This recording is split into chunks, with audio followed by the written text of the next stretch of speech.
Welcome to your new theme, Everyday Objects, and we will be looking at the work of Victor Nunes. Nunes is a Brazilian artist who incorporates everyday objects into his illustrations. It's amazing what artists can do with everyday objects, and when put in the right context, a feather could become a knife, a whistle could look just like a swan's face, and a biscuit could become an umbrella. Nunes has taken this concept to a whole new level by pairing multiple everyday objects together with wildly animated scenes.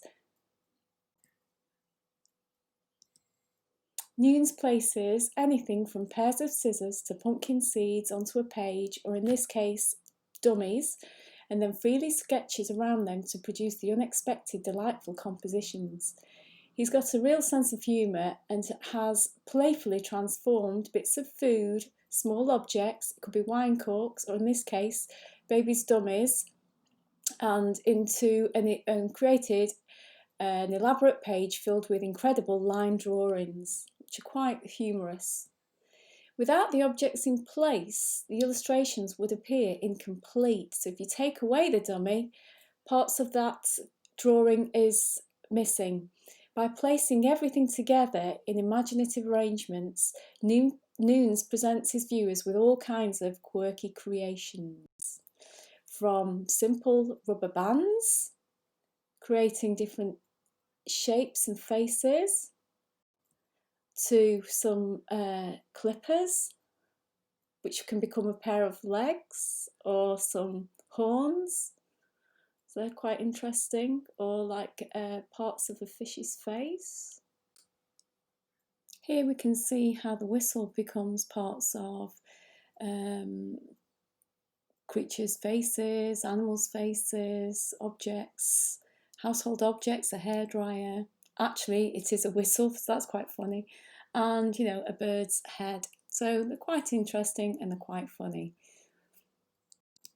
Pen lids here, simple objects that's used repeatedly for different elements and different objects and items. Notice how the page is full of different drawings, so that's what I'd like you to try and do with your work, where you fill the page, or if you're having so much fun you could fill a couple of pages if you want to.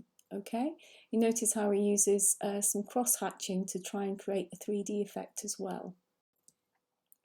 He even incorporates food into his work, and it's a technique really called pareidolia, which means to give meaning to everyday objects. It's where you see something else within an everyday object and it is reminiscent of that. So he's used popcorn and created animals' faces and people's faces, which are quite funny, I think.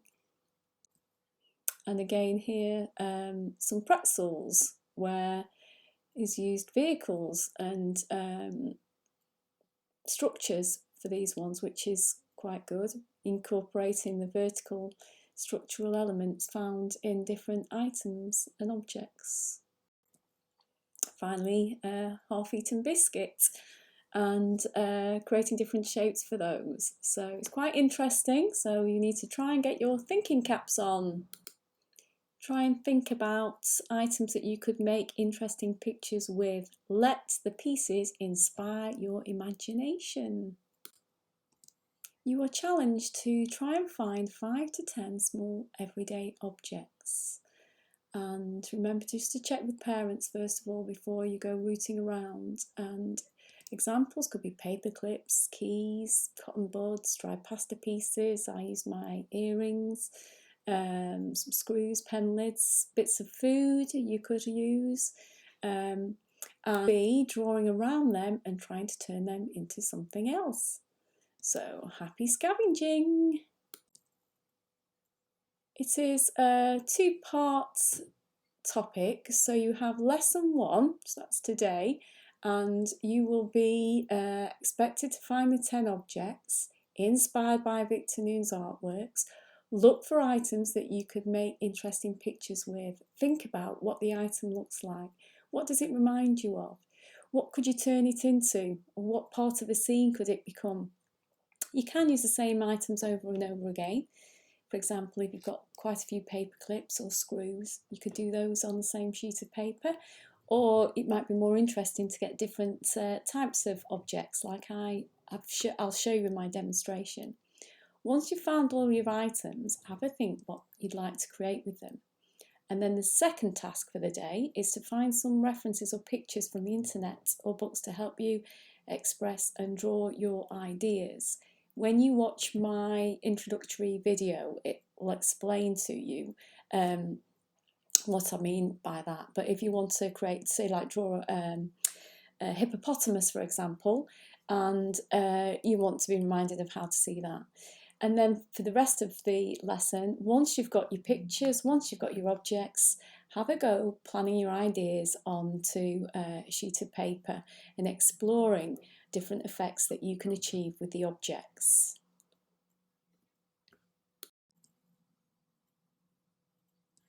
Lesson 2 is the presentation of ideas. Remember, in your last lesson, you should have got all of your ideas together and all the references that you need. So on a new page in your sketchbook or on a new sheet of paper, turn your found everyday objects into fun illustrations. So use your ideas that you've already got and your references, and that will help your presentation look a little bit smarter and neater. You can draw in pencil and then in pen if you wish, followed by pencil crayons if you want to add colour. I used all three for different purposes. Place the object on the paper, incorporate the object into your drawing, add to the area around the object with detail, fill the paper with drawings. I didn't fill my paper completely. In fact, I could have gone on to another sheet because I had quite a few objects, but for time purposes, I wanted to just really give you a demonstration on how to do the work. So if you want to have a reminder, have a look at that.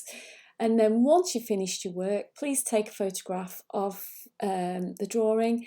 Make sure you do that in really good light and hold your camera or phone directly overhead, and parallel, try and line up the paper with the viewfinder of the camera and then take the photograph. And remember, please, to try and make sure your photograph is the right way up before uploading. Okay, and don't forget, you've got to have lots of fun. Be creative.